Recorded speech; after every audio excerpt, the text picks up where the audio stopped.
Assalamualaikum warahmatullahi wabarakatuh. Kembali lagi dalam channel Rumah Daring Bahasa Indonesia Tagar Rumahku Ilmuku, bersama saya Bapak Hakim Muhammad Makarim SPD. Apa kabar anak-anakku sekalian? Semoga kabar kalian baik-baik saja ya.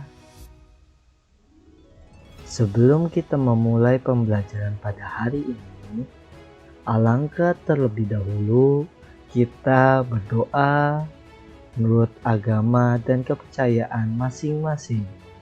Berdoa dalam hati, mulai.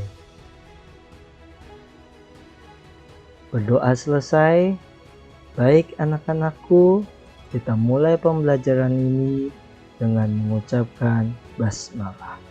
Bismillahirrahmanirrahim.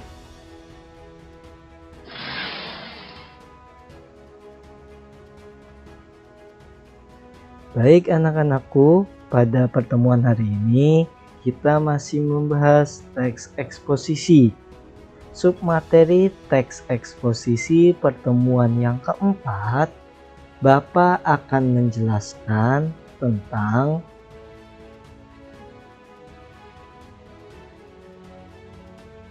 langkah dalam menyusun teks eksposisi.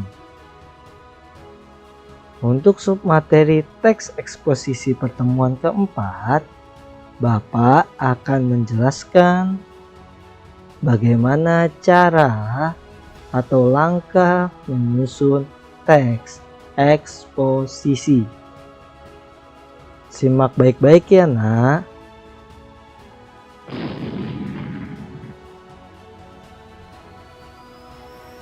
Langkah menyusun teks eksposisi.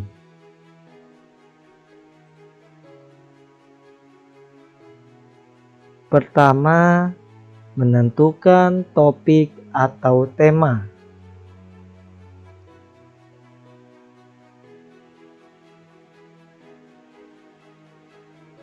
Kedua, menentukan tujuan.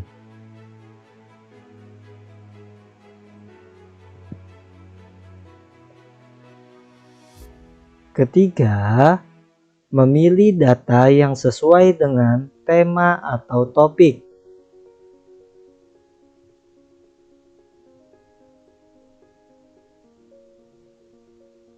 Keempat, membuat kerangka karangan.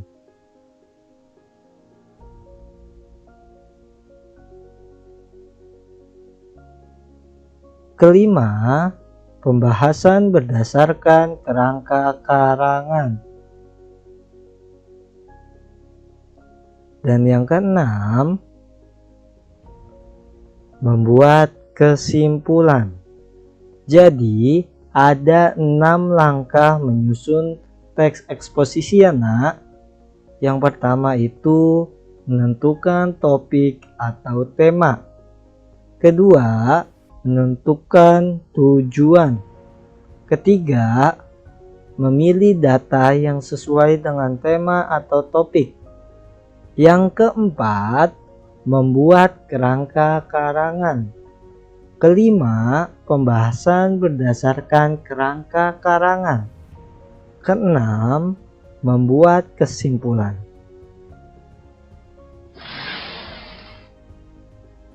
Penjelasannya, yang pertama menentukan topik atau tema. Langkah pertama yang harus kalian lakukan saat membuat teks eksposisi ini yaitu menentukan tema. Dengan menentukan tema, pada saat menulis kita akan lebih terarah dalam menyelesaikan tulisan kita. Adapun sifat topik-topik yang dikembangkan dalam teks eksposisi sebagai berikut.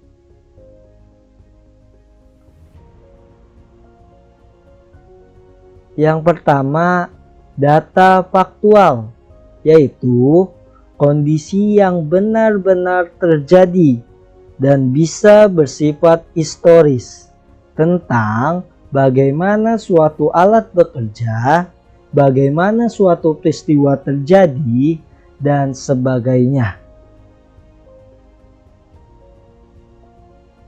Kedua, suatu analisis atau penafsiran objektif terhadap seperangkat fakta. Ketiga, fakta tentang seseorang yang berpegang teguh pada suatu pendirian.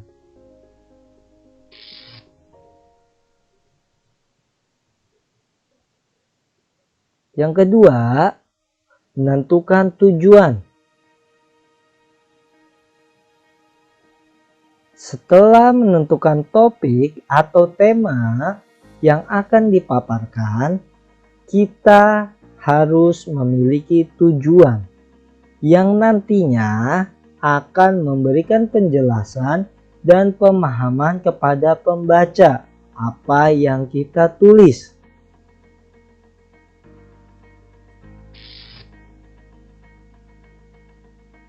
Ketiga, memilih data yang sesuai dengan tema.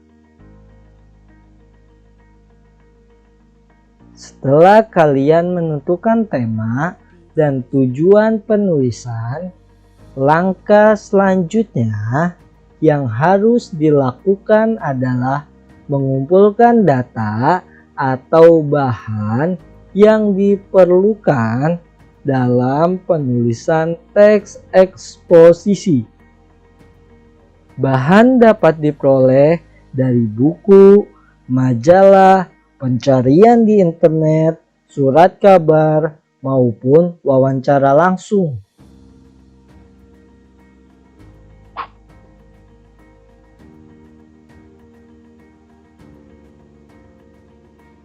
Keempat, membuat kerangka karangan. Sebelum mulai menyusun karangan eksposisi, hal yang perlu disusun terlebih dahulu adalah membuat kerangkanya secara lengkap dan sistematis. Dengan adanya kerangka karangan, memudahkan kamu sebagai penulis dalam mengembangkan pembahasan sesuai dengan batasan-batasan kerangka karangan yang sudah dibuat. Tidak membahas secara luas, harus secara menyempit. Ini sesuai dengan tema yang kamu pilih.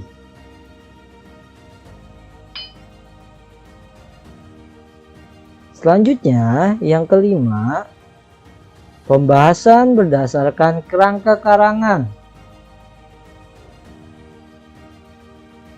Setelah kerangka karangan kalian susun, mengembangkan secara lebih lengkap agar ciri-ciri eksposisi dapat tersalurkan. Eksposisi bersifat informatif, objektif, dan logis. Dalam karangan ini, pengarang lebih menjelaskan maksud dari topiknya itu dengan menyertakan bukti-bukti yang konkret sebagai penunjang dari pembahasan itu.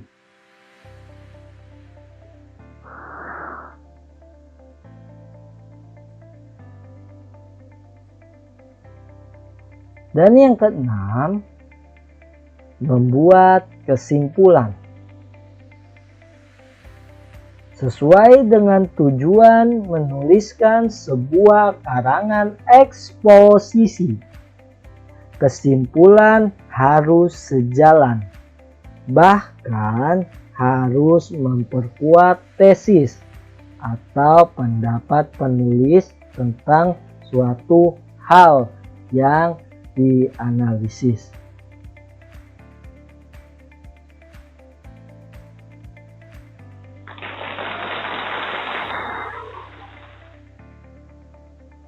Itu saja pembelajaran pada hari ini. Penugasan akan Bapak berikan di Google Classroom. Kode Google Classroom akan Bapak berikan lewat wali kelas kalian masing-masing. Itu saja. Semoga pembelajaran hari ini bermanfaat. Terima kasih. Billahi taufiq walhidayah. Wassalamualaikum warahmatullahi wabarakatuh.